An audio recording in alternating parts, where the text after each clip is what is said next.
Ooh.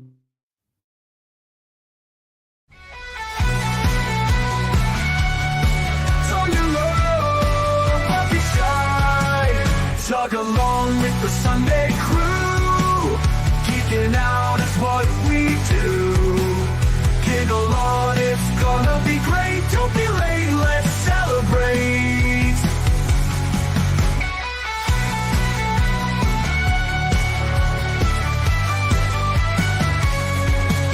Science fiction on a screen so bright. Old classics and the new delights. The unapologetic geek will lead the way, with facts and fun to fill your day. Discussing every detail, every frame, from the eerie to the loud and the tame. Gig along with all that's great. Those Sunday vibes you can't debate. Tug along with the Sunday crew. Geeking out is what we do. Giggle on, it's gonna be great. Don't be late, let's celebrate.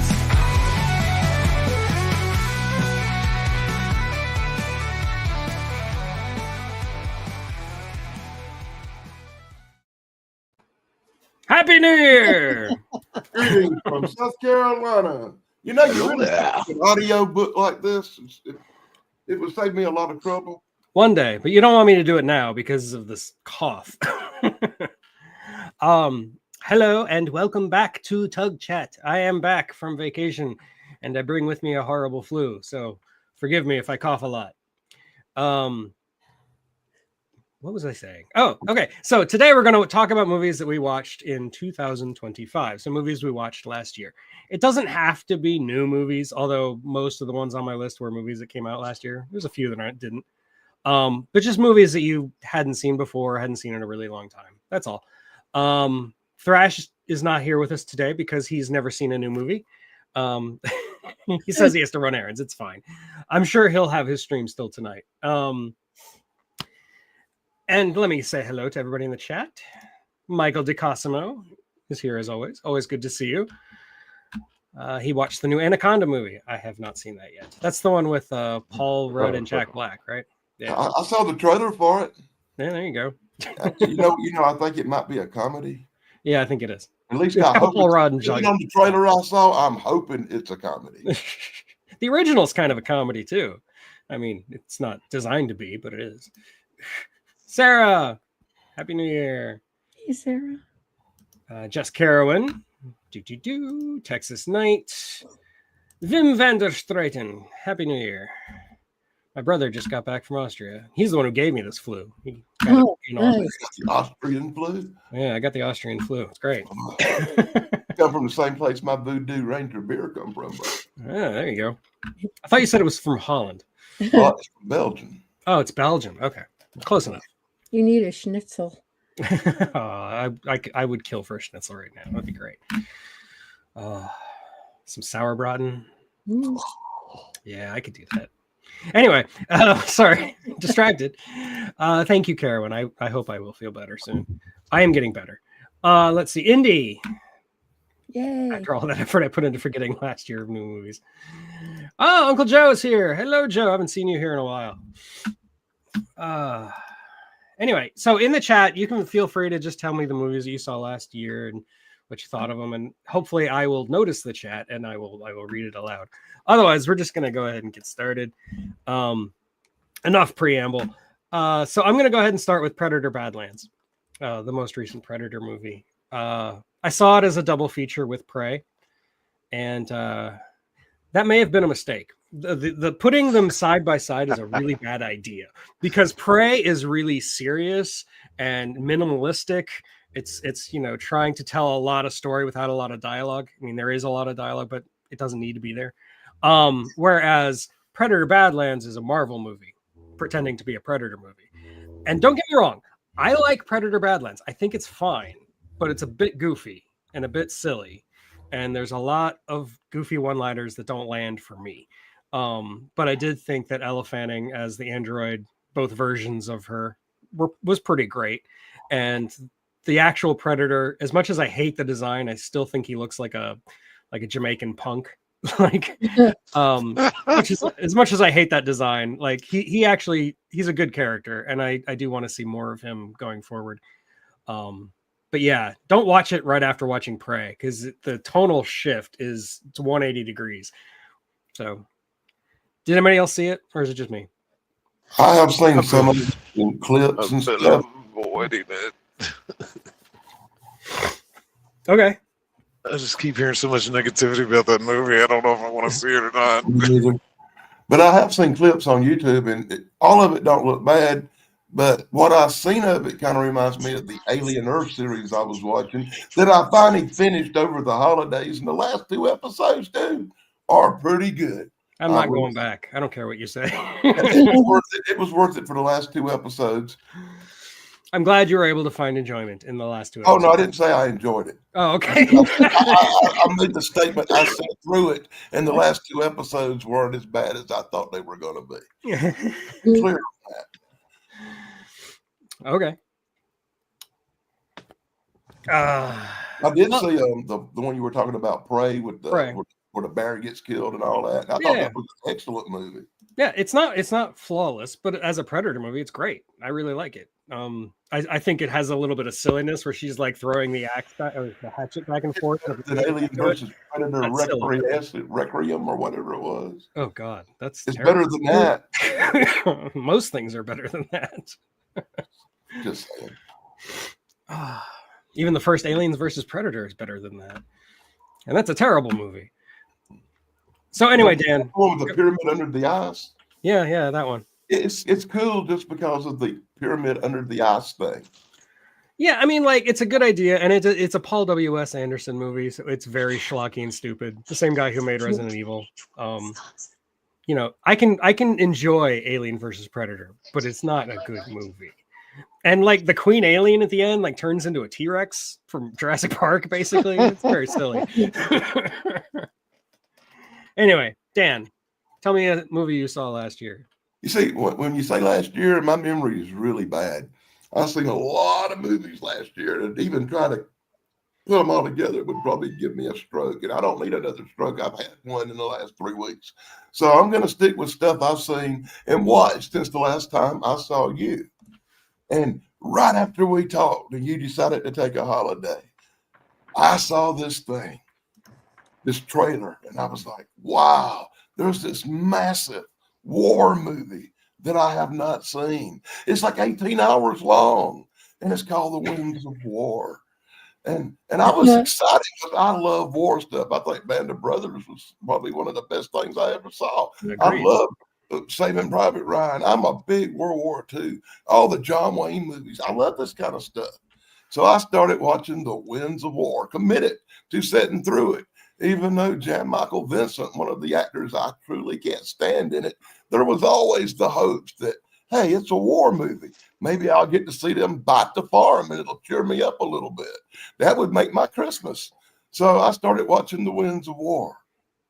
And I found out that The Winds of War ain't really a war movie, dude. It's about everything happening around the war except the war. They're building up to Pearl Harbor, boy. For 7 hours, I sat through it, building up to Pearl Harbor, waiting for the destruction. Oh, this is going to be good. And they showed like a 6-minute clip from newsreels, and that was Pearl Harbor. The Winds of War, honestly, in my opinion, blows. If I never see nothing Robert Mitchum plays in again, I'll be okay with that. All right, Robert Mitchum. But here's the biggest, baddest part of this movie that shows everything involving war except the actual war itself. is the Jan Michael Vincent character finally gets assigned to the Swordfish. And I know history. I saw this sucker's doomed. The biggest letdown of my Christmas season of movie watching was after 14 hours of sitting through this movie, Jan Michael Vincent dies off camera. And it's just a little later talking about, oh, he's missing. Is that the Airwolf guy, Jan Michael Vincent? Yeah, I can't stand it. There's 4 or 5 actors I really can't stand, and he's like number 2 on my list, right under Kevin Bacon, right above Tom Cruise. Well, we disagree on Kevin Bacon, but I don't think we disagree on Jan Michael Vincent. He's not a good actor. Oh God, you should see him in this movie. He displays his young, just started acting, non-acting ability out just majorly. Well, Dan, according to Vim, there's actually a sequel to the Windows. Yeah, and then I find out at the end, it ends in like 1943, and he just got his commission for his battleship, and he's standing on a hill, and I'm like, well, that's a weird way to end. And then I find out there's 18 more hours of it in the park.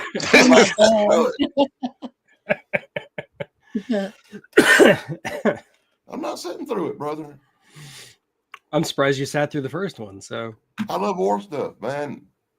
And honestly, normally I would have rode the fast forward button to death, but I was committed to sitting through it because I'd never seen it.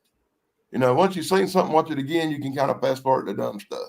But when you never see it, you kind of want to see every minute so you can criticize it properly, like I'm doing here. I'd never even heard of it until you sent me the link telling me you were watching it. Yeah. But I don't have 18 hours to spare. Back in the day. Well, it was the holiday season. Everybody was gone, and I actually had way more than 18 hours to spare. That wasn't the only tragic movie I sat through this year. Besides, I've got like 8 months of WWE to catch up on. So that's too much time.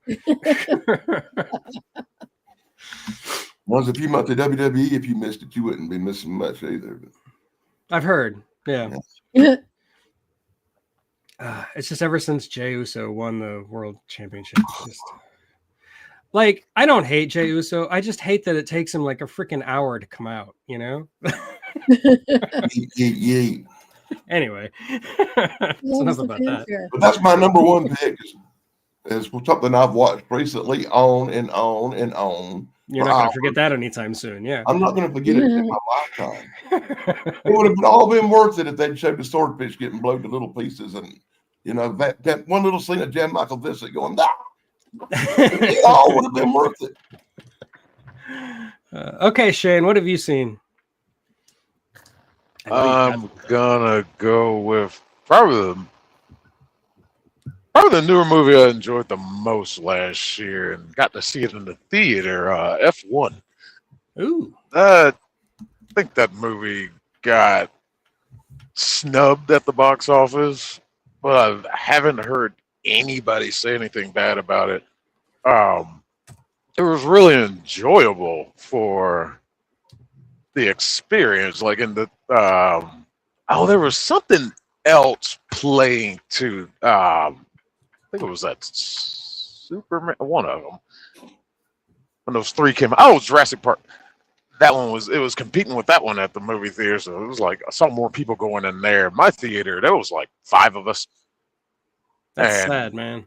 I didn't care. It was great. Everybody was quiet, all nice and spaced out, and just so I got to sit in my favorite seat. You know, it was like dead middle, dead center.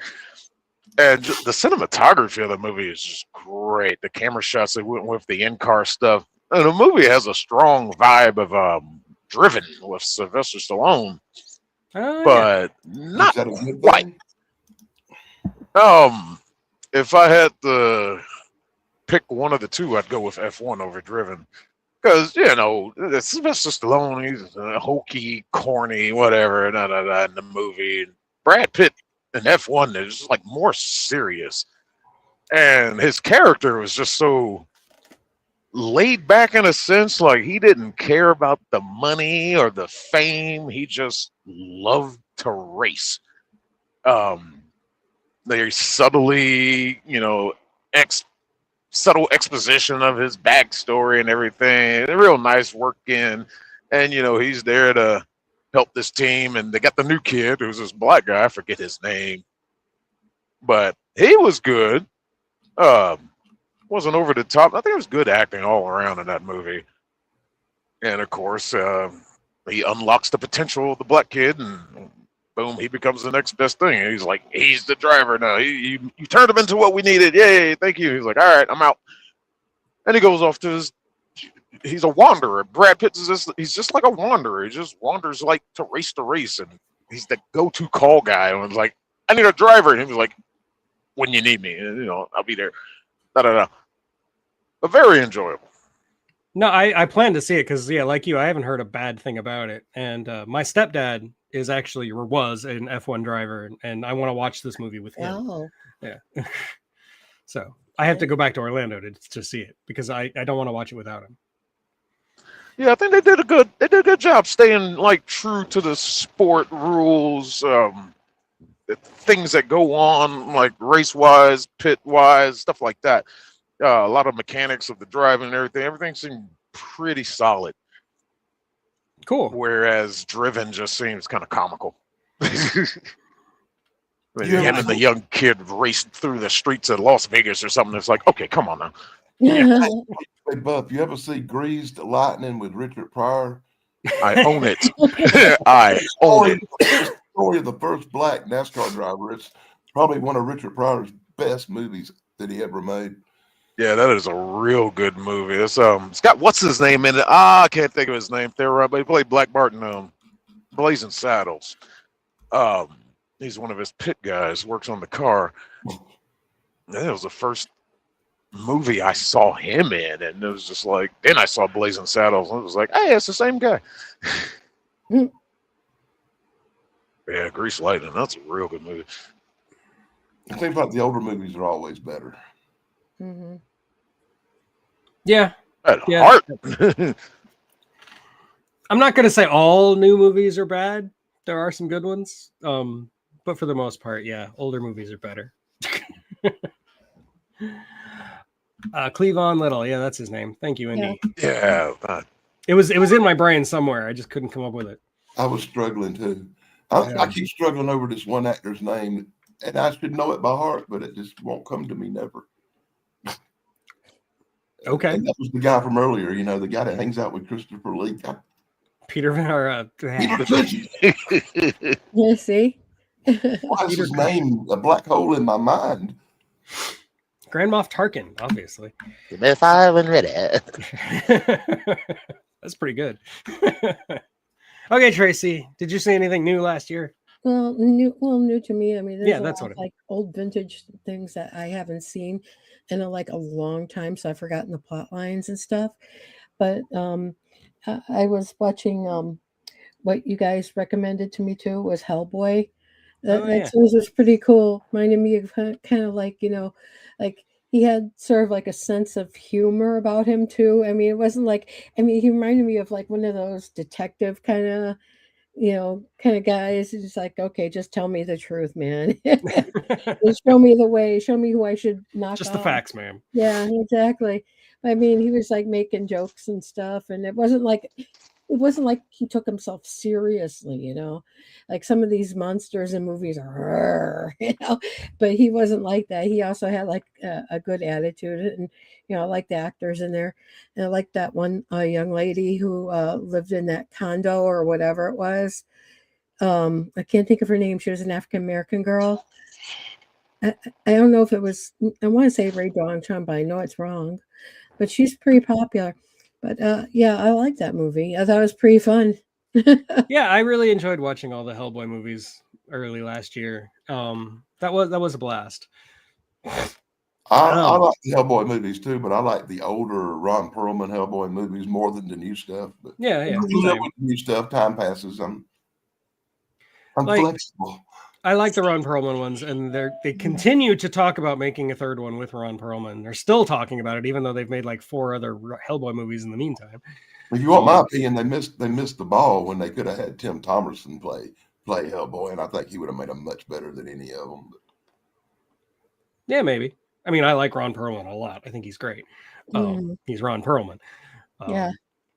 But yeah, I mean, the Hellboy movies are fun. The more recent ones are not very good, but I still had fun watching them. I like how he could go from like serious acting to doing something like that. I mean, Yeah. I've seen him in all kinds of movies, and it's like his experience is just not one-sided. He's fully dimensional.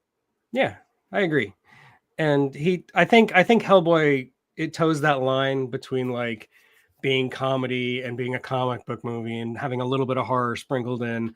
Mm-hmm. It toes that line a lot better than some of the more modern Marvel movies are just too quippy even for me. So yeah, I appreciate the old Hellboy movies. I think they're really good. Tony is here. Hello, Tony. Greetings, Tony. Nicole Baker brings up Andor. I do love Andor. Andor's great. Mhm. It's probably the best thing Disney Star Wars has produced, honestly. Like Star Wars made anything good lately. Well, my son and I watched Andor together, and then immediately after finishing Andor, he wanted to watch the original trilogy and Rogue One. Wow. And as far as I'm Yes. concerned, he's seen all that's good. Yeah. All the important Star Wars. I saw a trailer yesterday for some new Boba Fett thing coming out. Oh, yeah, there's the Mandalorian and Grogu. Yeah, it looked terrible, boy. My wife is excited, so I'll go see it. It's. Yeah, it doesn't look good. I don't even think Pedro's in it. I think Really? like he's completely gone. Because like he's never taken that helmet off again. So There was this We don't one need little him. scene that made me laugh out of the whole trailer where little baby Yoda looking thing uses the Force to steal somebody's popsicle or something. The only thing that made me pop. That's the whole shtick with Grogu is if he's cute enough, people will watch it. And my wife is addicted to Grogu. My wife has a shrine to Grogu. I don't know if I've ever shown it on stream, but I did not even know its name. its name is Grogu, which is a great name. Yeah. Gross goo from now on to me. And Nicole Baker says, yeah, Andor is definitely my favorite Star Wars thing by far. Yep. Oh, God. And yeah, like Tony, I'll see it, but mostly I'm just seeing it for Grogu, and I'm seeing it because my wife is excited. That's pretty much the only reason I'm seeing it. I'll be seeing it because grandkids make me go. Well, you have until May to prepare, okay? And none of the parents or older people besides me have the tolerance to sit through some crap like that with children. Yeah. Okay, so I guess that means it's my turn again. Okay, so I'm going to actually talk about something obscure because I really hated it. It was a Netflix movie. I don't think it came out last year. It probably came out a few years ago. It's called The Deliverance. I saw a Deliverance once. Not that Deliverance, different Deliverance. This one's about like this black family in like rural India or the suburbs of Indiana or something. Like they basically live in the projects. And the first hour of the movie, and the movie's about an hour and a half long. The first hour of the movie is just this family drama about them like struggling through poverty and dealing with like a crooked welfare state and all this stuff. And actually, like that part's pretty cool. You've got Glenn Close as this like Rachel Dolezal type figure who thinks she's black. And Glenn Close is probably the best thing about this movie. She's awesome. And then the last half an hour of this movie is The Exorcist, only terrible. Really, really terrible. Like, you find out that the reason they're struggling through poverty isn't like systemic racism or any of that stuff, any of the stereotypes that they're suffering through. No, it's because their house is possessed and their family is slowly going possessed, and the demon kills Glenn Close and then takes over her body, and there's an exorcism that's really bad. And the only way that the hero can save the day is through the power of Jesus. And like, look, I like The Exorcist. I think it's one of the best horror movies ever made. This was not The Exorcist. This was terrible. So bad. Really horrible CG. They put Glenn Close with these like really tacky, sharp-toothed dentures, basically. It's so bad. It's so bad. It is so bad. And like it kind of disappointed me because like the first half or the first hour, it's like the first 2/3 of the movie, I was down for just like a drama. It was like a family drama. Like I was okay. It's not really my thing usually, but it's very well acted and it's well done. And then like it just takes that hard left turn. So I imagine people going into this movie expecting the horror movie that it sells itself as would be bored to tears in that first hour and then disappointed by the second part. See, I don't recommend it. It's not good. It's a movie that goes completely off the rails in like record time. So yeah, The Deliverance. It's on Netflix. Don't watch it. And I don't see how don't watch it. I don't see how anybody can like anything Glenn Close is involved in, but just the fact that seeing her name seriously on the make me weary of it. Mm-hmm. Okay. Well, I'm guessing nobody else has seen it. I'm guessing very few people in the world have seen it. That is an obscure movie. Yeah, it's After obscure. hearing this, I bet very even fewer will watch it. Yeah, it's horrible. Yeah. Oh God. Yeah, I've been to Gary, Indiana. I've driven through Gary, Indiana a few times. Yeah. living in Chicago, you can't help but go through Yeah. there. It's a Oh, sad Gary. town. Really bad. I love Gary. I went to Gary, Indiana with a WCW wrestling show and sold pictures and posters of wrestling to all the little rednecks. WCW. That's how old that is. It Okay. was many years ago. That means it's your turn, Dan. What do you got? Got to talk about this movie I watched last night. And I can't talk about new movies because I don't really watch that many new movies. I did see the traditional new crap that's out. I was trying to Evil Dead thing, Rise. I don't want to talk about that stuff because we talk about it to death. And I watched Die Hard and Die Hard 2 over the holidays, but we talked about them to death. But I did watch this movie called Brides of Dracula with your guy Peter Cushing in it last night, and I was expecting this really cool Hammer. I didn't remember it, and now I know why I didn't remember it because it says Brides of Dracula, and the vampire is Baron von Munchausen or something. He's got some weird name. He's not Dracula, so why they call this Brides of Dracula, I do not know. But it's probably Peter Cushing's worst ever outing as Von Helsing. He plays the most inept Von Helsing that ever. Every time a vampire shows up, like in the first scene, he's going after the vampire girl. He's ready to get her. But some girl's fainting, so he runs over and catches her while the lady vampire escapes. There's another scene where he's got the vampire dead to rights. He's about to take him out, but he falls, and the vampire escapes, jumped in a coach, and drives off. It's a constant movie about him failing to kill a vampire or catch one to the very ending of this horrible movie. And I like Peter Cushing and I like Hammer, but this movie just killed me for the inept of Von Helsing being stumbling. It was almost a comedy. He was so bumbling. If they made it a comedy, it would have been a better movie. And then at the end, where he's ready to get the vampire, does he kill the vampire? No, he's the damn Indiana Jones of vampire movies. The vampire kicked over something, started a fire, and burned himself up. What was the point of this movie even being made? It didn't have Dracula. You called it The Brides of Dracula. You had Baron von Munchausen, which was the worst vampire I've ever seen in my life. And Peter Cushing was a comedy attempt at Von Helsing, and that's what I got from that. Yeah, of all the Hammer Dracula movies, it's my least favorite. It's really bad. It's even worse than Horror of Dracula. It was the first sequel, I think. It was the one that came immediately after Christopher Lee's Dracula, and Christopher Lee didn't want to do it. So yeah, I know why. So they didn't have him do it. But Peter Cushing, he'll do anything for a paycheck, so he did it. But it was before Hammer really leaned into all the blood and cleavage that later Dracula movies became. So it's not even fun on that level. It could have been fun on that level, but it's not because it's too early in Hammer's history. I thought he should have made it a comedy and rip because it was already practically laughable. Yeah. I mean, Horror of Dracula, I think, is pretty much a comedy. The one thumbs up I'll give the movie was the little black-haired vampire girl waitress that got bit up, and the schoolgirl. Yeah, I remember little that. Black, short vampire hair. She was. Yeah. She made the movie worth sitting through. It's been a long time since I've seen it. Last time I did a Hammer marathon, it's probably the last time I've seen it. I've never wanted to watch it since. So I probably won't watch it again either. But I got a bunch of Spenguli movies, and I roll one of them off every once in a while. Inspector Clouseau fighting vampires. Yeah. Yeah. Exactly. I think it's Baron. I want to say Meinster or something. Yeah. I call him Baron von Munchausen. Yeah, Munchausen's easy to remember. Yeah. It was Baron Munchen or something like That's that. not even a good movie, but it's better than that. So yeah.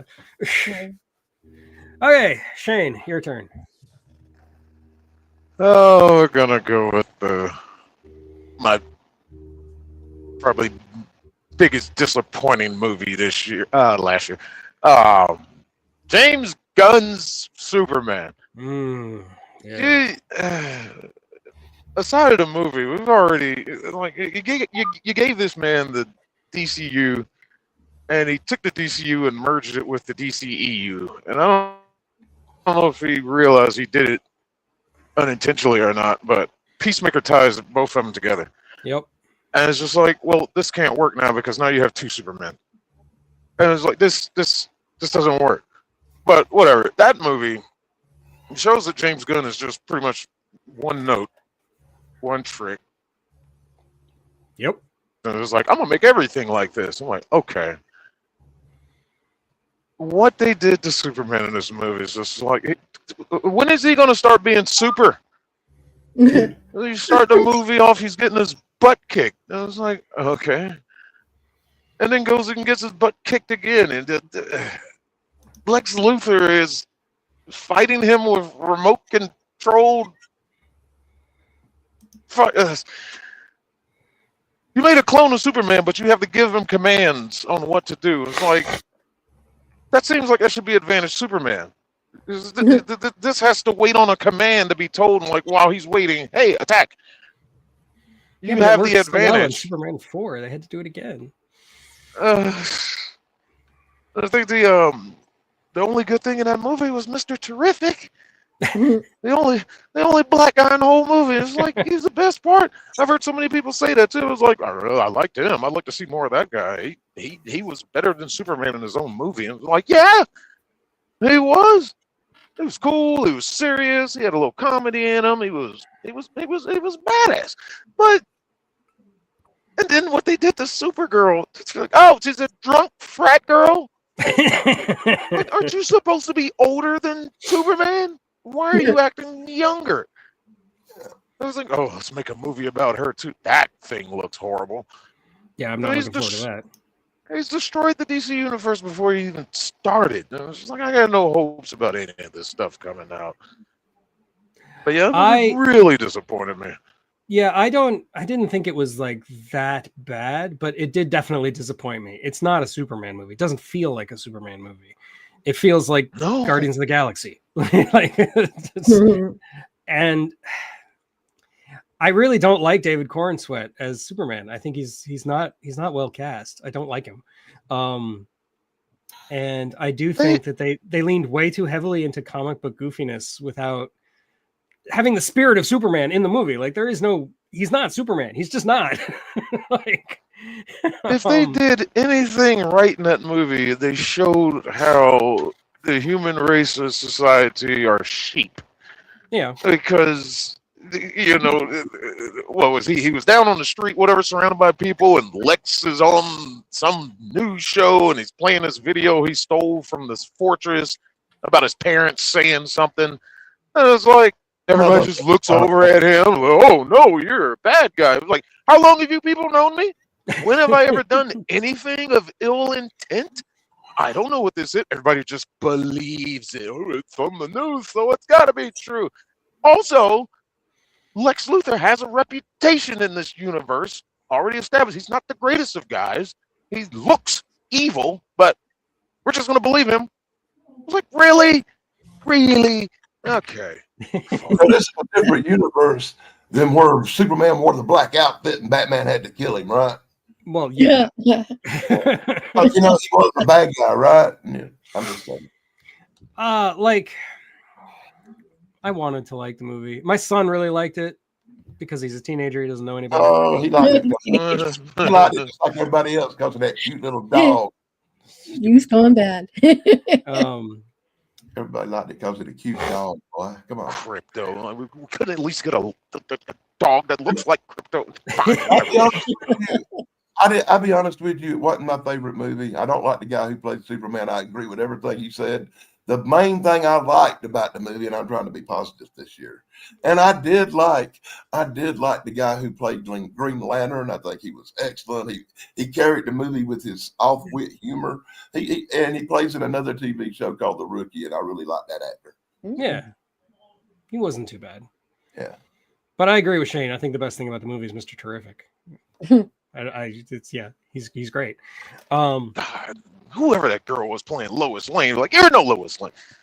Well, better than Kate Bosworth, but that's about it. Yeah.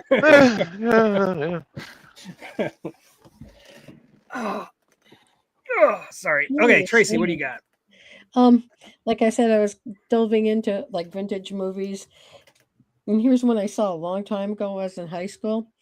I haven't seen it for a long time. Was um, Forbidden Planet. Woo! And I love that movie. I mean, because I'm a graphic designer, I really liked the scenery and the background and the special effects for that time period was pretty decent. I mean, I liked that Swink Jetsons pad they had. I mean, Yeah. and I liked to seeing Leslie Nielsen very young. I mean, I didn't know he was in show business that long until I saw that. I'm like, Yeah, they wanted him Oh, to be a busy yeah. man. he didn't Yeah. just come out, and with the airplane movies and the Golden Girls and all this other stuff he was in. There were things before that, and I didn't, like I said, I didn't know that, and I just thought it was a great movie. Plus, Robbie the robot, who I adored. I mean, I like Planet, that one, Lost in Space.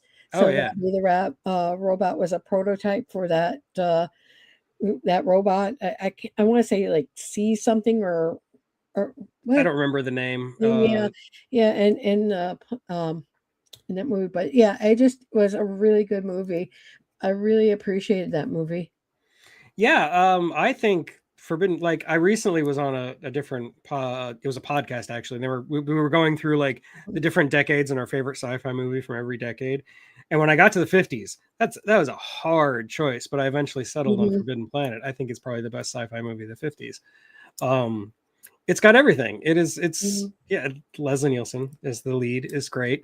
The id monster blew my mind when I was a kid and I saw it for the first time. Yeah, Um, that like it was B9. Thank you, Indy. B9 is the robot from Lost in thank Space, you. designed by the same guy who designed Robbie. And yeah, it's basically the Tempest. It's Mhm. the sci-fi version of the Tempest. Yeah, I Probably really better than the Tempest. Honestly, it's not my favorite Shakespeare play. I never even saw. I mean, I never even saw The Tempest, but I know it's pretty popular. But I just never. It's basically the same story. Yeah, Mhm, just Caliban is the id monster. That's all.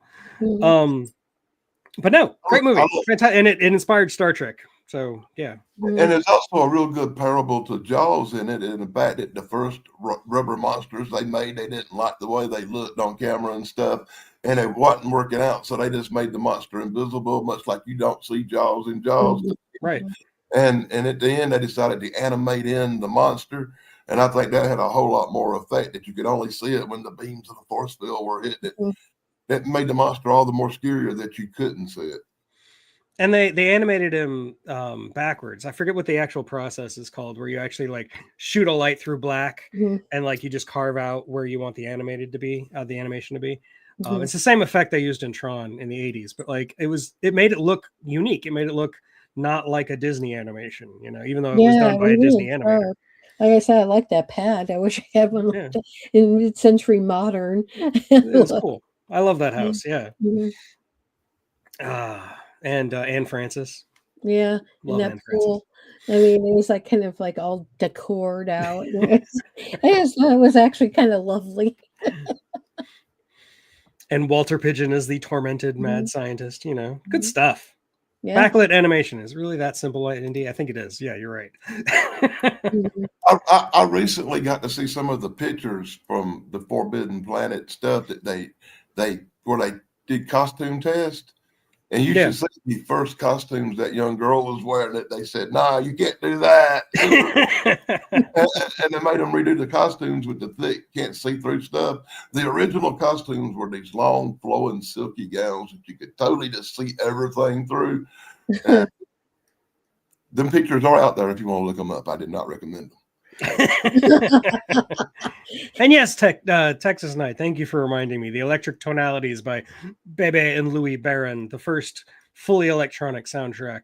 Wow. And it really like set the standard for sci-fi movies for the next 20 years. They all What sounded was the like name of that machine again that I always forget? the theremin. Yeah. Yeah, I'm waiting to see a Performance. video with you playing that thing too, by the way. Beach Well, Boys I do used have that. on my New Year's resolution list to clean out the basement, so hopefully I'll find it when I do.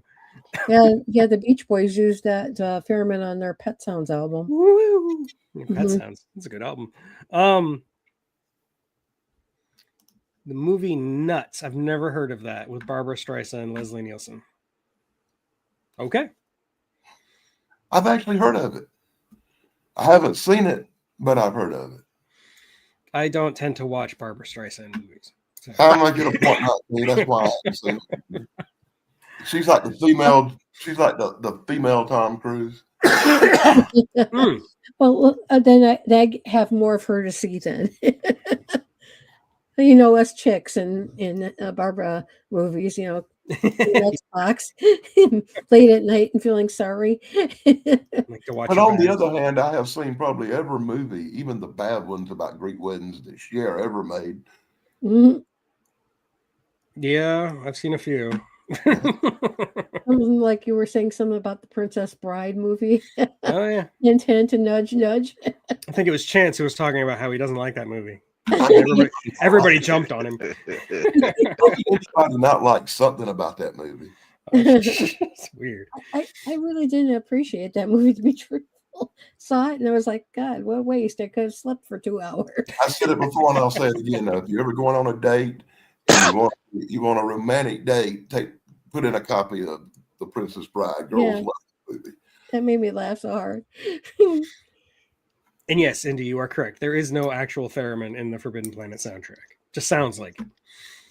The theremin was actually used earlier than Forbidden Planet in the earlier 50s. I'm trying to remember when it started. I don't remember. I had a movie. I covered a movie. It was the first time they used a theremin in a sci-fi movie, but I can't remember what it was. I remember there was some old radio show where they opened with that theremin. Yeah. I Mhm. can't remember what it was. It was 1930 something. Or... That sounds about right. Sure. Mhm. Tony wants to buy a theremin. All right, so it's my turn again. Let's talk about Benicio del Toro's Frankenstein. I did I say Benicio del Toro? Guillermo Yes, del you Toro. did. Yeah, Indy, I think it might have been The Day the Earth Stood Still. No, Guillermo del Toro's Frankenstein. I really liked it. I do like that it sticks to the format of the book. Like it tells the story from Dr. Frankenstein's point of view, then it tells the story from the point of view of the monster. It gets the scene with the blind man in the house right, which, like, as much as I love the Bride of Frankenstein version and how it was used in Young Frankenstein, I think that's like classic cinema. It's one of the greatest scenes ever. But like that's not true to the book, whereas this version is actually more true to the book. However, I'm not sold on, like, they turn Frankenstein's monster into this weird action hero. Like right at the beginning of the movie, he's just killing people left and right like a beast, but he's fast. I don't know. It just felt a little off to me. And then the female love interest, the Elizabeth in this movie, is so weird. It's so Guillermo del Toro. Like she's in love with the monster. I don't understand that, Guillermo. Why do you keep doing that? But Oscar Isaacs as Frankenstein, probably the best version of Dr. Frankenstein I've ever seen. And there's been a lot of great Frankensteins, don't get me wrong. But I think Oscar Isaac nailed it. He's great. And the actor who plays Frankenstein's monster is pretty good too. He's no De Niro, but you know. Who is? Yeah, I really, really liked it. Don't get me wrong. I really liked it. I have nitpicks, but I really liked it. So there you go. Did anybody else see it? I did enjoy that. And yeah, I agree with you that the Elizabeth character, she just, it's like you see this thing was created and you're just instantly ready to bond with it. And it's like, I'm sure you have some questions, maybe a couple more than the one you asked. Yeah. But you're just completely enamored with this creation. And it's just like, okay, so you're gonna die. All right. It's just. But yeah, that was a real good movie. I did like that, the way it was told from both sides, and then they meet together. Yeah, I thought that was very cool. I'm really glad they stuck with that because it makes for a really interesting story. Everything I've seen about it looked really good. I watched a lot of the trailers and the clips from it. It's actually on my list of movies to watch. It's on a DVR recorded to watch. I do recommend it. It's one of the better. I'm going to check it out as soon as I get through the other 43 movies in front of it. I consider myself something of a Frankenstein aficionado. I've seen pretty much every Frankenstein movie. I think I have too. This is probably it's up there. It may not be my absolute favorite, but it's up there. I still got to go with 1931 as my favorite. It's Yeah. the easy answer, but it is. And the one I enjoy watching the most is probably the Kenneth Branagh version, which is not a good movie, but it's so Kenneth Branagh that I love it. You know, I can't name the one I like best, but I can surely name the one I hate the most with Sting in it. Oh yeah, that's bad. That's a real bad movie. I don't think anybody acts at all in that movie. I think that was called The Bride. Yep, The Bride. And it was like the worst Frankenstein ever existed. I recommend nobody watch it. That was a movie I watched out of obligation because, like I said, I've seen pretty much every Frankenstein movie, but I knew going in it was going to be terrible.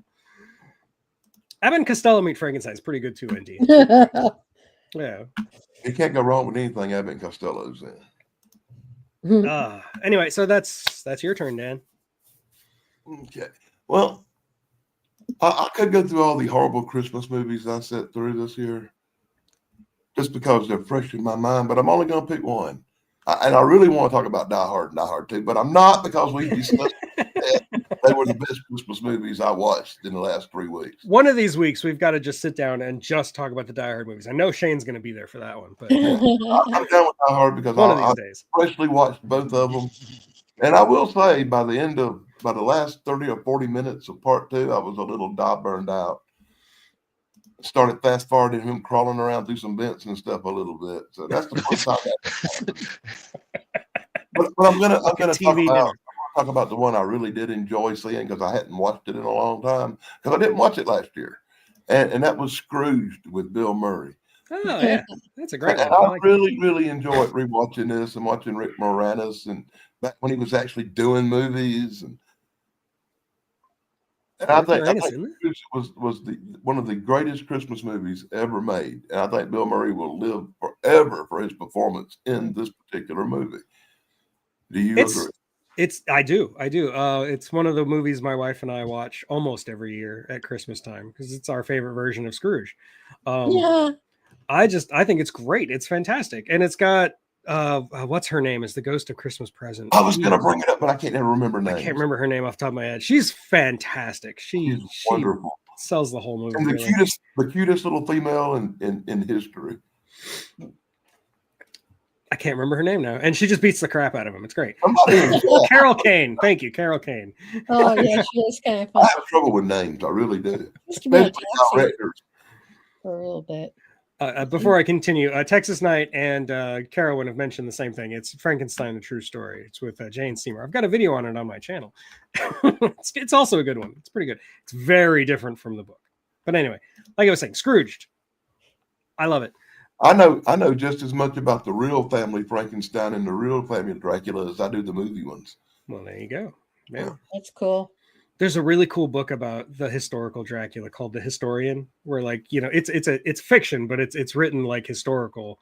It's written like a historical novel, and it's just about people tracking down the real Dracula. And in the end, of course, spoiler alert, they find the real Dracula. It's great. It's a really good book. I highly recommend it. Do you know the family Frankenstein, the people who run that part of the country actually did have war with the family that was Dracula's family at one time. And it's ironic that these two names turned out to be the monsters of history. Wow. It is weird. I did not know that. Anyway, I'm surprised you hadn't seen Scrooged recently. Such a great movie. I've never seen it at all, so now I gotta see it. Oh wow! Yeah. You totally should see it. Christmas movies. Watch it. But that's one I've got to see now. Yeah, it's on my list. And actually, when you take a lot of Bill Murray's movies as a whole, it could be top 3 one of his best movies he ever made. Cool. Yeah, that Ghostbusters and Caddyshack, I guess. I'm not even sure Caddyshack would be on that list, but that's just like the first thing that popped in my head. I'd have to think about it a little bit. I think he was really good in that. Groundhog Day on there. Oh, Groundhog Day. Yeah, Groundhog Day. Caddyshack. The one where he played the crazy guy with the guy from Jaws. What about Bob? What about Bob? I do like that. Yeah. I quote that movie a lot. Like nails on a chalkboard. But as a whole of this work, Scrooge would definitely be. You'd agree with my wife. My wife hates What About Bob. She thinks it's one of the worst movies ever made. Oh, it's so annoying. I love it. I think it's one of his best performances. I think with my wife has this weird thing about fish. Like fish freak her out for some reason. They gross her out. I don't know why. And I think in What About Bob, she gets freaked out because he's carrying around a fish like the entire movie in a jar around his neck. I think that freaks her out. It's one of the reasons she doesn't. How like does she feel about Splash? I haven't heard her mention Splash, so I don't know. Mhm. Never I'll asked. put it tonight and see what happens. She couldn't get through Shape of Water, I'll tell you that. I had trouble getting through it myself. Okay, Shane, what do you got? I don't know why this movie popped in my head. Because you said you had to watch what was it, the Frankenstein out of necessity? Yeah. You've seen them all. I was the same way with all the Karate Kid stuff. And finally finished that off with Karate Kid Legends. What a bulldozer load of dung, man. I don't know why that movie exists. You just redid Karate Kid, the original one, and now you're saying that they exist in the same universe. So Daniel San and Jackie Chan both have ties to Miyagi, and it's just like contrived. I don't think that was ever mentioned in the Jackie Chan version where he teaches kung fu, but we don't talk about that. I was like, okay, we just have these two come together, have a connection for no real reason, and the kid, so wooden, so boring, so plain. The movie is so slow paced. It's like you got like 20 minutes left. Are we gonna get to something here? Anytime now. Anytime. It's like they wait till the last minute to have the big fight. I was just like, why does this exist? And you don't even mention Daniel's family. They got a whole show. Johnny's not there. Nobody's there. Just Daniel's son and Jackie Chan and random kid who was a weird love interest that it's ironic that you're coincidental that you bring this up at the same time Tristan shows up in my chat. He's the martial arts film freak. I just want to say to him, I am watching finally Wheels on Meals this week because you've inspired me to watch a Jackie Chan movie I hadn't seen every week this year, and you have recommended Wheels on Meals so many times that I have to watch it now. It's the one with Sammo Hung, right? Yeah. I'm probably gonna watch it tonight, actually. Yeah, I gotta go back and watch that. It was a long time. Yeah. Is that the one where he has a little truck and cooks like we call a meal wagon? I don't know. I've never seen it, but I would guess so by the title. Keith, there's one where he's a chef too, where he's a restaurant chef. Mike Silva. Hello. Oh, Mr. Happy? Or Yeah, Mr. Nice Guy, something like Mr. that. Mr. Nice Guy. Yeah. Mr. Nice Guy. You know, you seen Jackie Chan's got like 300 movies, and once you've seen them all, they kind of run together because they're all basically the same. Okay, apparently they do run a food truck. Yeah. Mm-hmm. Gotta watch Who Am I? I have seen. I think that movie stands out from his collection. I love it. Who Am I's great. It's a really good Jackie Chan movie. Yeah, I think I've seen every Jackie Chan movie ever created, so I can talk about them too. I feel like I have, but then I pulled up a list of all the Jackie Chan movies, and there's a few I haven't seen. So I'm gonna try to correct that this month. I went through like this 2 years of martial arts movies phase where I just watched everything karate and martial arts, and I was so glad when I burned out of that. I did that with Jason Statham, and somewhere around whatever the name of that movie was. They all seem to just be the same movie. They are the same movie, yeah. I watched The Beekeeper. I'm like, well, this is just the same thing. It's just sometimes, the tried and true formula. It's like romance novels. If you've read one, you've read them all. They're all exactly the same. They're all formulaic. I can't remember the name of it. I saw this Jason Statham movie where he's all jacked up on this drug, and if he lets his blood pressure come down. Crank. That's Crank. Yeah, Crank too. I love that It movie. was the most hilarious movie I ever saw. It was so He funny. like has sex in the middle of the street just to keep his Yeah. heart rate going. It's such a stupid movie. I love it. And this really cute little like Vietnamese girl running around saying stupid stuff in it the whole time. Yeah. I can't repeat what she said. But yeah, Shane, I have not seen Karate Kid Legends because I dropped off on Karate Kid a long time ago. Probably the next Karate Kid was the last Karate Kid thing I ever saw. I never even saw Cobra Kai, even though people tell me it's good. I've seen enough Cobra Kai to make me remember how much I hated the Karate Kid movies. You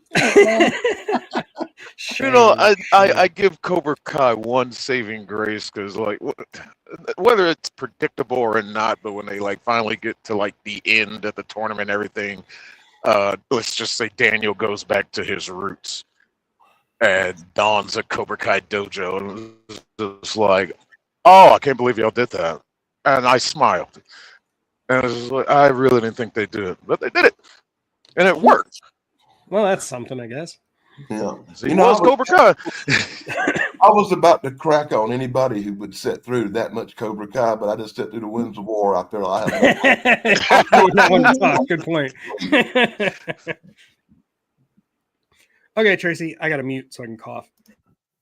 Oh, okay. Well, I guess one of the movies I haven't seen since I was in college was The Falcon and the Snowman.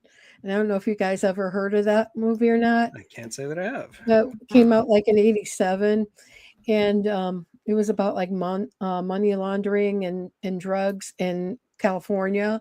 Was Robert Redford in that? I think so. Yeah, I'm familiar with that movie. Yeah, it was a great movie. I mean, I've like, seen if you a lot like of action movies, that's a really good one. You know, it shows them even making phony money. All Yeah, I that. just looked it up on Wikipedia. It looks fun. It looks like a good movie. Yeah, It is. It's really Timothy Hutton, a really young Timothy Hutton. Yeah, it was known for being like one of the newer or the best indie films of that time. Okay. Yeah, it was good. Nothing wrong with a Robert Redford movie, but It looks cool. unless Barbara Streisand's in it. She ain't in it.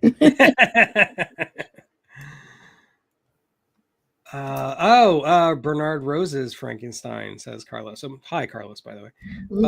I have seen it. Not recently, though.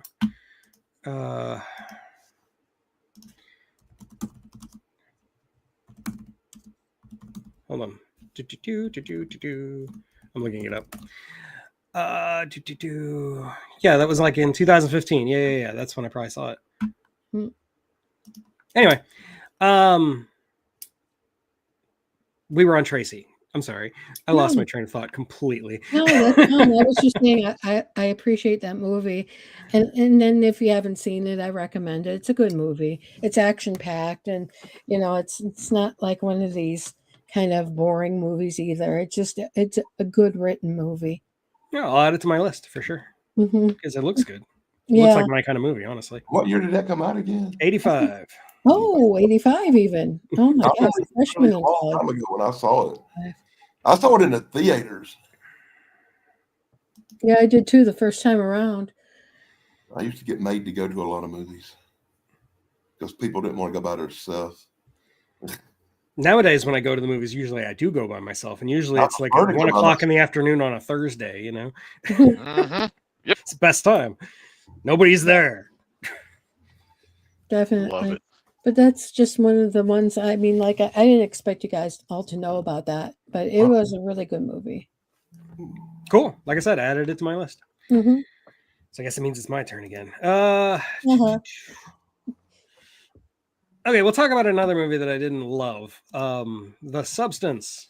This is basically like a modern take on Death Becomes Her. Only it's serious, and you got Demi Moore playing a washed up movie star, basically, who's turned into a fitness instructor, TV fitness instructor, and she's getting too old to do it, and so she finds this magical serum that gives her a new body, but this time it's like in a David Cronenberg kind of way, because I think this was the movie that was done by David Cronenberg's daughter, maybe, I don't remember.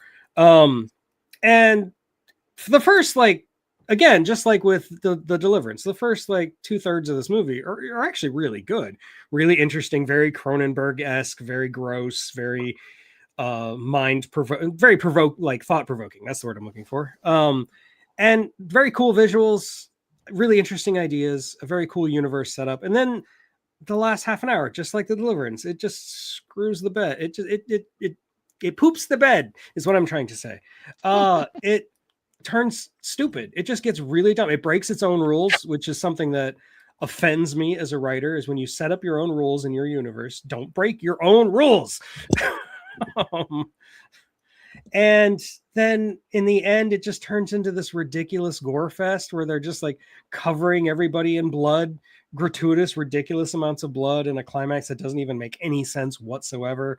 And then it ends with her becoming this pile of goop on her own star on Broadway. It's or not Broadway. You know what I mean? God, my brain is not working. Thank you.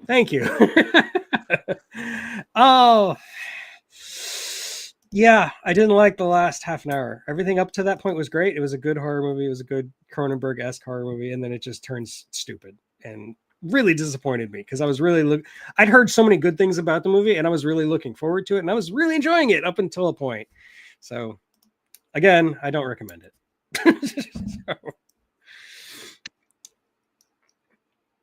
So unless anybody else has seen it, Danny, that means it's your turn. Mm-hmm. I'm still contemplating what you said about the other movie. But what, The Substance? I'll have to see it now. I find it hard to judge a movie I haven't really seen. Yeah, like I said, the first hour is really good. It's really interesting, and it feels like old school Cronenberg. If you're into that, then go for it.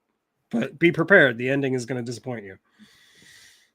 You think that movie's disappointing? I sat through a movie this holiday season that, I'd seen it once a long time ago, and I said, well, I probably misjudged this movie. It couldn't be as bad as I remember.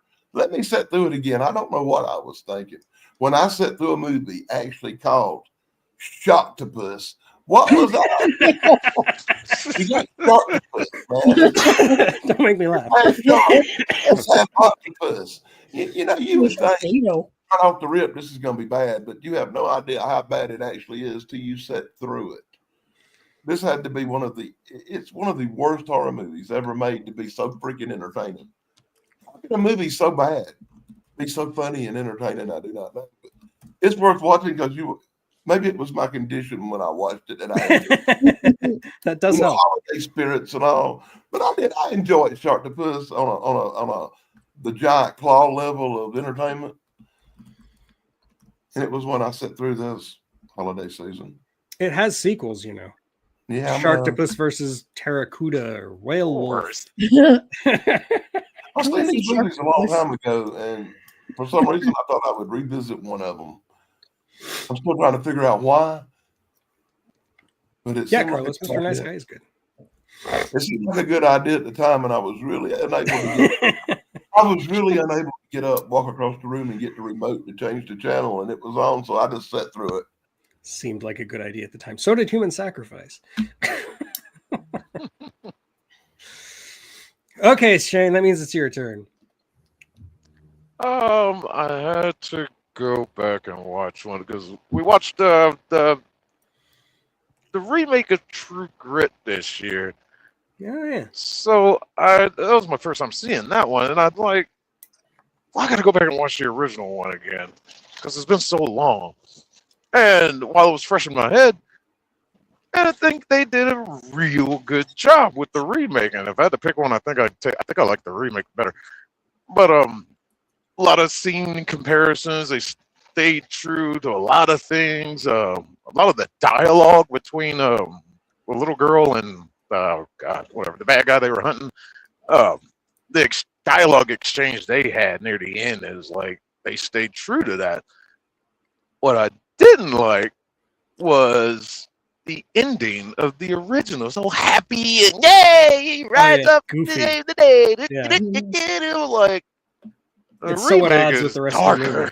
Yeah. Yeah. I was like, didn't you get shot? You okay?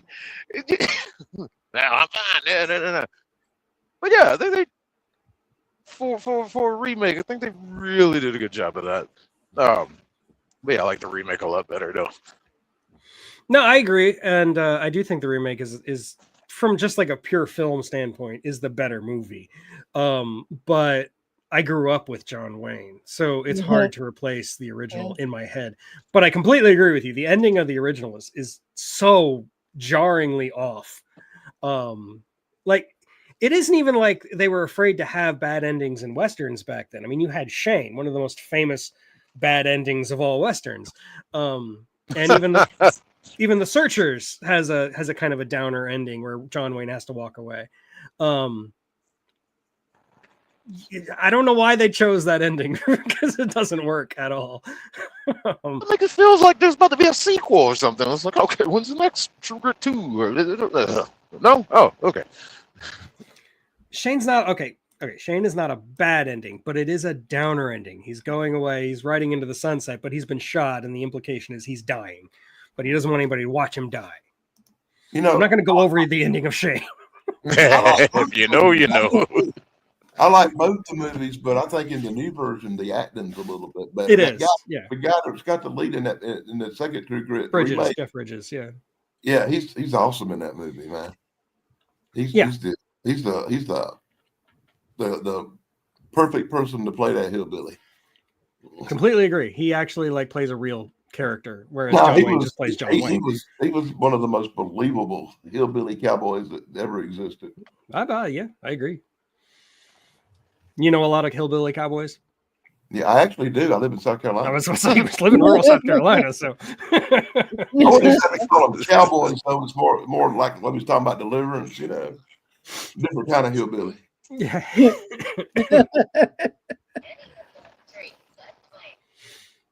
Okay. So who's turn? Tracy. Yeah. I'm having a hard time keeping track. I think it's your turn again. Okay. Well, another one I've caught up on was that movie about the Joker, how he became. And I thought that was a pretty interesting movie. Okay. That's all I gotta say. I've never seen Joker. What? It's the king of comedy again, and I don't feel like I need to see it. Like, I saw enough reactions to it that it's not for me. It's like it's a Joker movie for edgelords, and I just don't care. That's like I really didn't. Man, it just was a movie, you know. And that is so really. It's not a movie; it's a character study.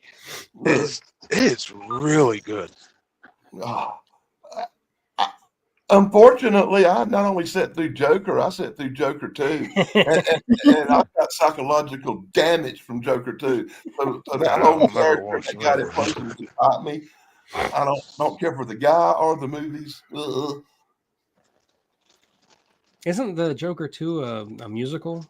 Yes. For some reason, not my Harley Quinn. Get out of here. I didn't even like it. I really didn't like Joker neither, honestly. Like I said, I haven't seen it, so I can't really judge it. It just doesn't look like it's my kind of movie. It looks too derivative to me. And I can't believe you didn't sit through it just so you could talk smack about it. I might one of these days. And maybe I'll be proven wrong. Maybe my expectations will be so in the gutter that I'll actually really love it. You never know. It could happen. You gotta sit through it. That's a movie that we me and some other guys, we had discussions about that movie for like a month. Just the things that go on in the movie, like you to try to separate what's real and what's going on in his head. Watching this descent into madness. Is he the Joker, or is he inspiration for the Joker? It's just standalone. Closest ties you got is Tom the Waynes, but it's a baby Bruce Wayne, so he's not Batman yet. But okay, well, the way they ended, it's just like, ugh. I tell you what, Shane. Joker is Cesar Romero. Well, yeah, Cesar Romero's great. I love how he paints over his mustache because you won't shave. Yeah, off. Of course. But no, for you, Shane, I will watch the Joker one of these days, and I'll get back to you. Maybe it's not as bad as I think it is.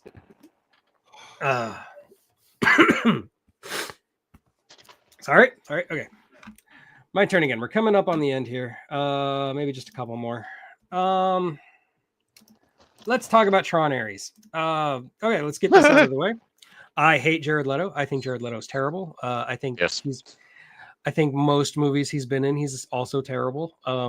With the exception of Dallas Buyers Club, he actually does some acting in that. I like Tron Ares. I know it's popular to poop on it, but I actually really enjoyed it. I thought Jared Leto wasn't that bad. He was understated, if anything. Like he wasn't given too much free reign to be crazy. And he doesn't play a human, which helps because he's not a human. The movie has some things I didn't like. It does the ancillary human characters are kind of bland and they feel like they're being checked off a DEI list. It's just not that interesting. And they're not really characters. They're just kind of cardboard cutouts who are there just for the plot. It's weird that Jared Leto, the non-human character, probably has more character than anybody else in the movie. They didn't need to bring in Jeff Bridges. He shows up for like one scene and it doesn't make any sense and it doesn't really move the plot forward. But the action is incredible. The effects are great. The Nine Inch Nails soundtrack is awesome. It's not quite as good as Daft Punk, but it's real close. I really liked it. I really disappointed that it bombed at the box office and the Disney's completely shut down Tron now. They're even shutting down the Light Cycle ride at Disney World, which kind of bums me out because I've never been on it. I liked it. I liked it a lot. I don't care what anybody else says. I thought it was fun. So there you go. I actually, over the holidays, watched your new little Tron movie, and I did not hate it. It's a lot better than the older ones. The special effects were great in it. I was really disappointed how much I liked it because, I was looking forward to talking a lot of smack about this movie, and I cannot. Well, good. I'm glad. Didn't like it. I gathered from the way you reacted when I mentioned it. I didn't hate it. I will say that. But they just wrote out Jeff Bridges' kid. It's just like, oh well. Yeah, the fact he's that not they here anymore.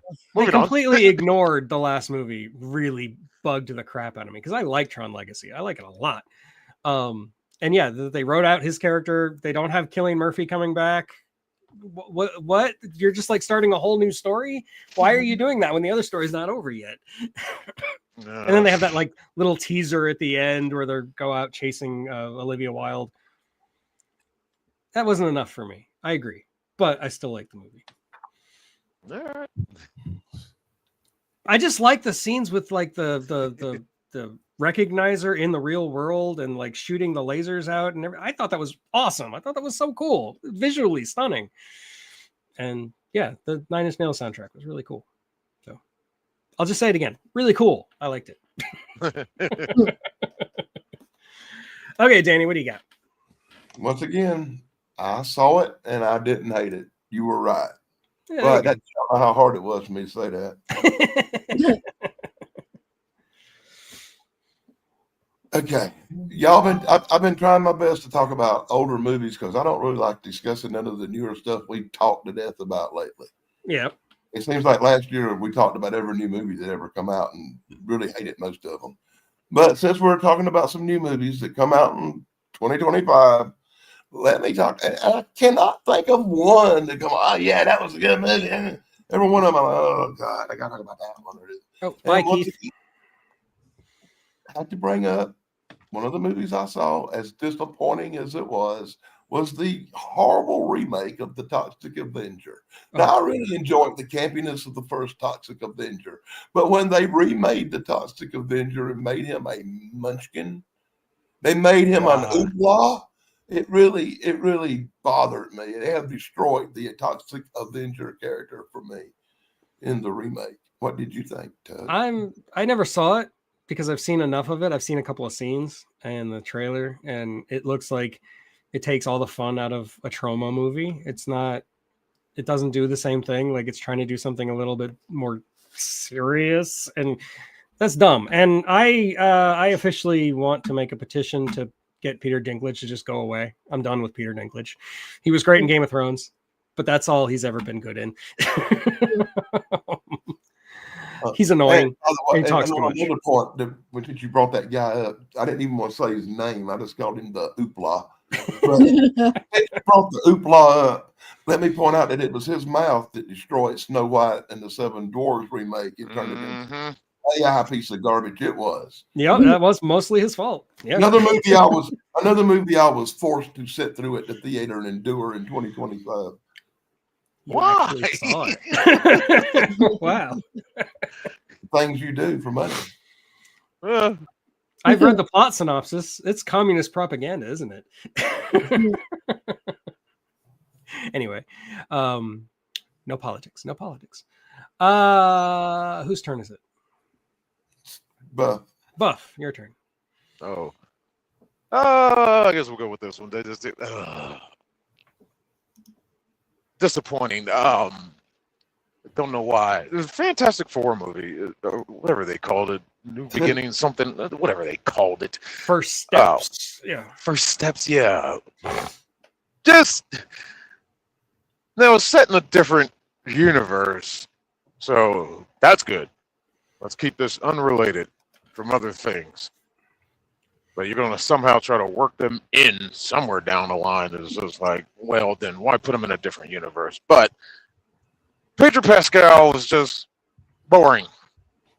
Yep. He is not no a good Reed Richards. Yeah, he is not. The girl playing Sue, didn't hate her. Yeah, She was all right. fine. Johnny, just, I didn't like his look. And the guy Yeah, playing that blonde Ben, hair was weird. yeah, and the guy playing Ben, his voice did not match the aesthetic of the thing. It was just like, I don't believe you. But this whole, she had the baby on a spaceship while they're hurtling through space or something. It's just like, you're forcing action on me right now.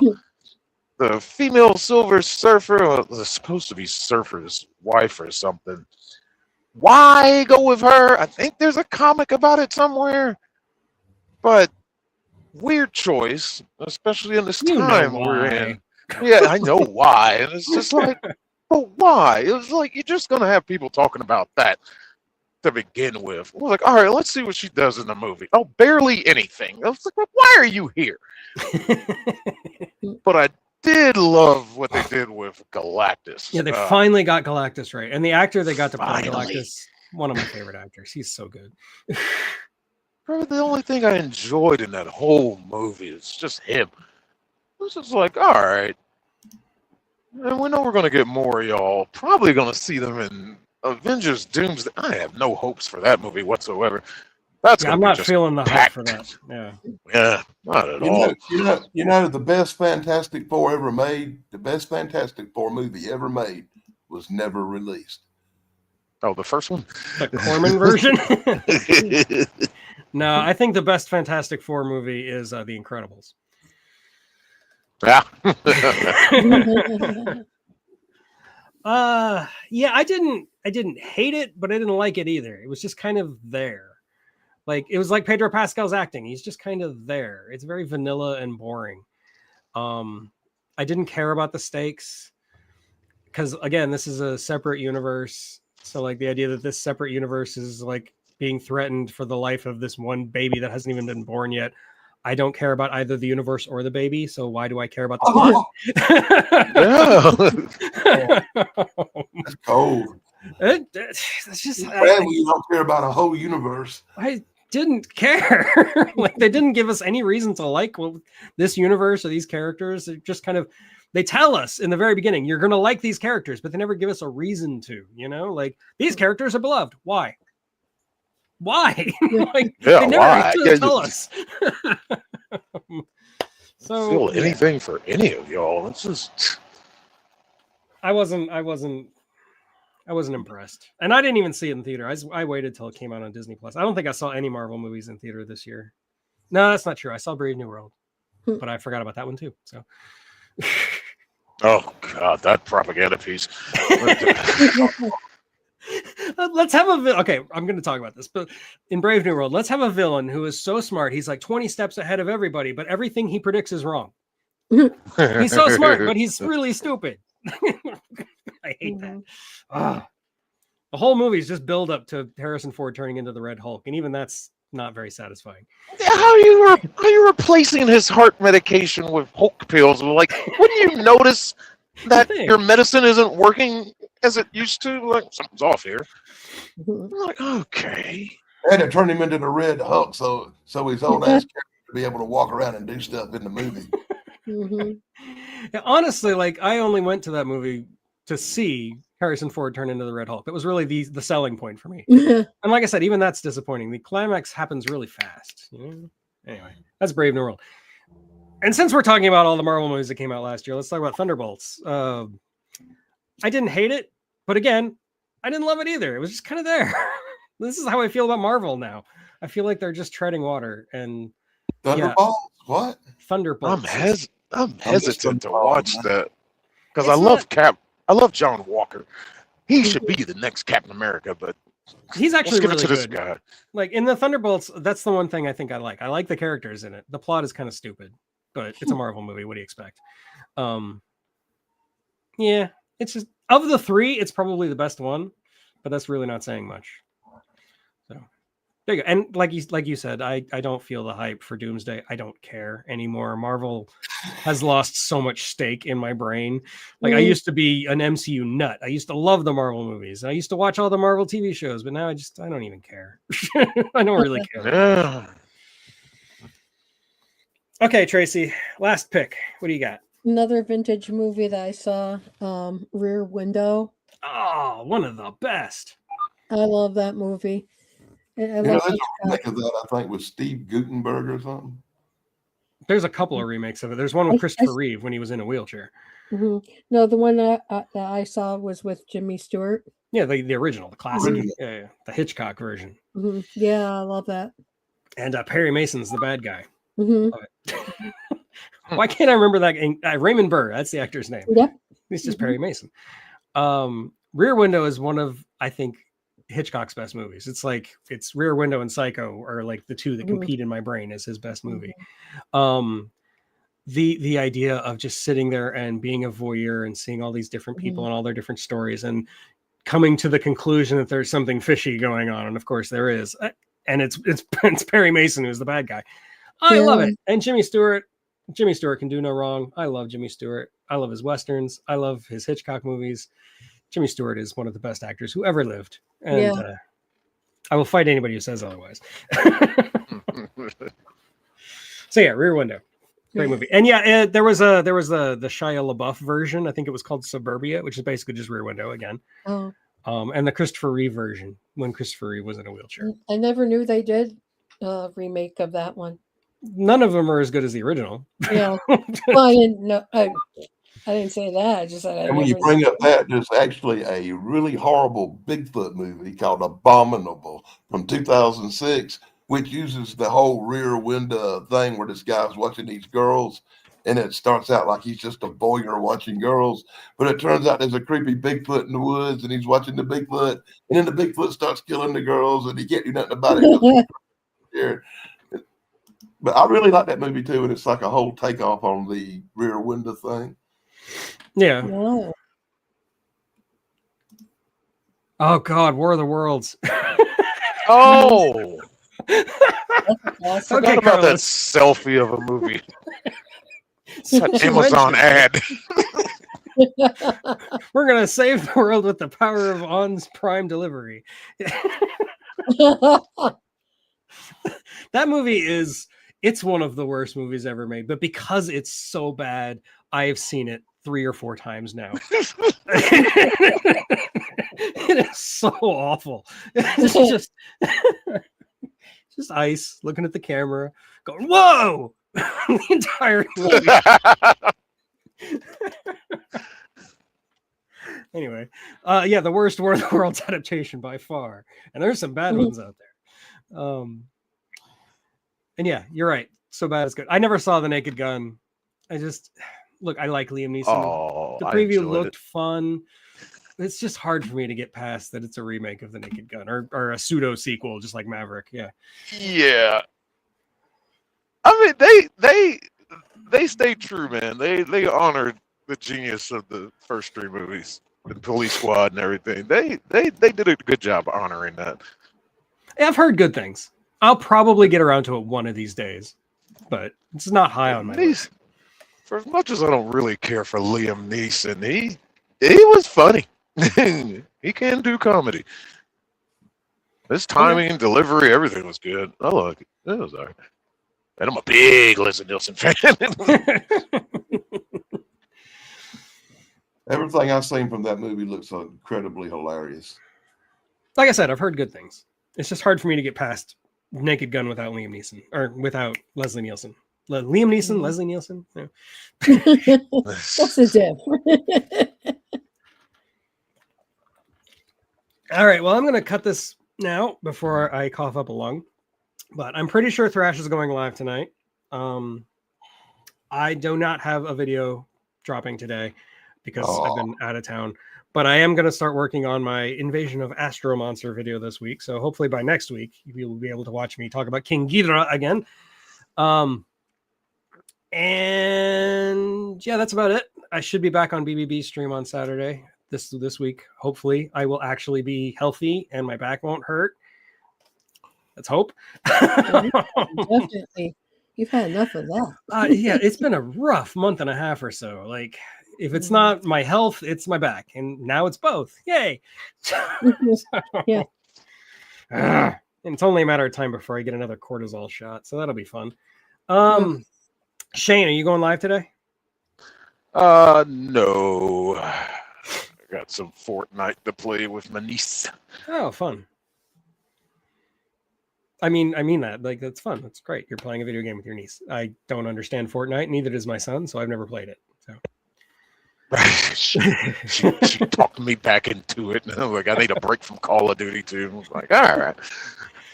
Yeah, my son is more into single player. Like, he played a lot of Minecraft, not a lot of Fortnite. So, and right now he's playing that new Donkey Kong game. He's been playing it for like a week straight. Oh. Yeah. Anyway, so yeah, that's it. Never be ashamed of what you love and all that stuff. Don't hurt anybody. Thank you and good night.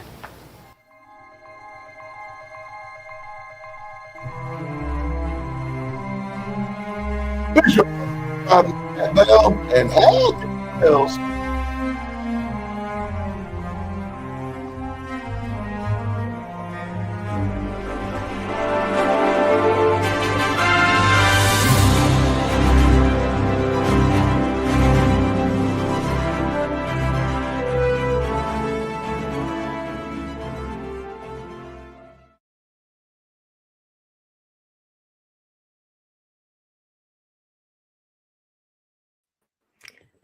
Thanks a lot. You go rest yourself now.